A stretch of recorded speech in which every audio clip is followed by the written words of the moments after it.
இந்த வருஷம் எமனே வந்து தடுத்தாலும் சரி உன் கல்யாணம் நடந்தே தீரணும். பழைய மிலிட்டரியா மஜாக்கானா மாமா மேடல கவனி. அப்பா நான் சத்தால இந்த சுப்புவை மட்டும் கல்யாணம் பண்ணிக்க மாட்டேன். நீ செத்தால எப்படா? மேகலா என்ன கல்யாணம் செஞ்சுக்கல, நான் தூக்குல தொங்குறது உறுதி மாமா. எப்ப தூக்குல தொங்க போற? எப்படிமா திடீர்னு சொல்ல முடியும்?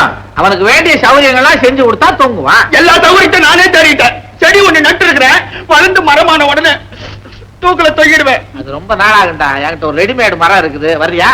ஏன் இப்படி வேணாம் பேசிட்டு இருக்கீங்க? இவனுக்கு என்ன குறைச்சல்? எஸ்எஸ்எல்சி வேற படிச்சிருக்கான், அத பாஸ் பண்ணலையே. ஏன் பண்ணல? சொல்லு. நான் பாஸ் பண்ணா 10,000 ரூபாய் பரிசு தரேன்னு சொன்னாங்க. அவங்களுக்கு ஏன் வீண் செலவு வைக்கணும் தான் நான் ஃபெயில் ஆயிட்டேன். இவன் பேசும்போது என்ன செய்யறதுன்னு புரியலம்மா. பாஸ் பண்ணாட்டா என்ன? இவனுக்கு அவளுக்கு இவான் எப்போ முடிவு பண்ணியாச்சு. ஆமா 39ல முடிவு பண்ணா உடனே உலக யுத்தம் வந்துச்சு. ஏமா நான் அப்பவே அவதரிச்சுட்டேனா? நீ அப்பவே அவதரிச்சிருந்தீன்னா இந்த மாதிரில இருப்ப. என்ன இருந்தாலும் இந்த கல்யாணம் நடக்கவே நடக்காது. ஏமா? வாங்கப்பா சொல்றேன். ஐயோ அத்தை, மாமா தனியா போறாரு, லஞ்சம் வாங்குற பழக்கம் உண்டா? அப்பா உங்க மக நம்பிக்கை துரோகியா மாறத நீங்க விரும்புறீங்களா? தியாகியா மாறத விரும்புறேன். அப்பா என்ன தியாகம் பண்ண விடுங்கப்பா. செய்ய வந்து நான் 2 வருஷத்துக்கு முந்தையே ஒருத்தரை காதலிச்சுட்டேன்ப்பா. 2 வருஷத்துக்கு முந்தி ஒருத்தரை தானே காதலிச்ச? காதலிச்சியா? ஐயோ காதலிச்சிட்டியா? யார் பர்மிஷன்ல காதலிக்க விட்டீங்க மிலிட்டரி? ஐயோ ஐயோ பால் கணக்கு எழுத போறவனுக்கு படிப்பு எதுக்குன்னு சொன்னனே கேட்டீங்களா? காதலிச்சிட்டோம். உனக்கு தான் தெரியல, தெரிஞ்சவ செய்யட்டும் விடு.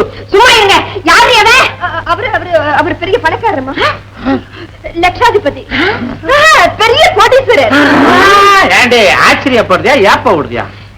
நல்லா படிச்சிருக்காரு, ரொம்ப அழகா இருப்பாரு. ஐயோ ஐயோ என் பொண்ணு காலேஜ் போய் ஒழுங்காதான் படிச்சிருக்கா. ஐயோ அத்தை ஜோக்கரா மாறிக்கே, நான் அவுட்டா மாமா? நீ எப்போ அவுட்ரா? அடிச்சாடா அத்தை பல்கி. நீ ஒருத்தனை காதலிச்சியே, அவனை இப்பவே கூட்டுவான். இப்பவா? அவர் எங்க இருக்காரு தெரியாது. ஏன் தெரியாத காதலிச்சே? இல்ல தெரியும். அவரு ப்ரொஃபசர் வீட்டுக்கு போயிருக்காரு, லைப்ரரிக்கு போயிருக்காரு. தெரியும். குழந்தைய பத்தி ஏன் மிரட்டுறீங்க? நாளைக்கு தான் வரட்டுமே. நாளைக்கு கூப்பிட்டு வரேன்ப்பா. இப்ப எனக்கு அவசரம், நாளைக்கே வரட்டும். நாளைக்கு அவன் வரல, உனக்கு இந்த சுப்புக்கு கல்யாணம் நிச்சயம்.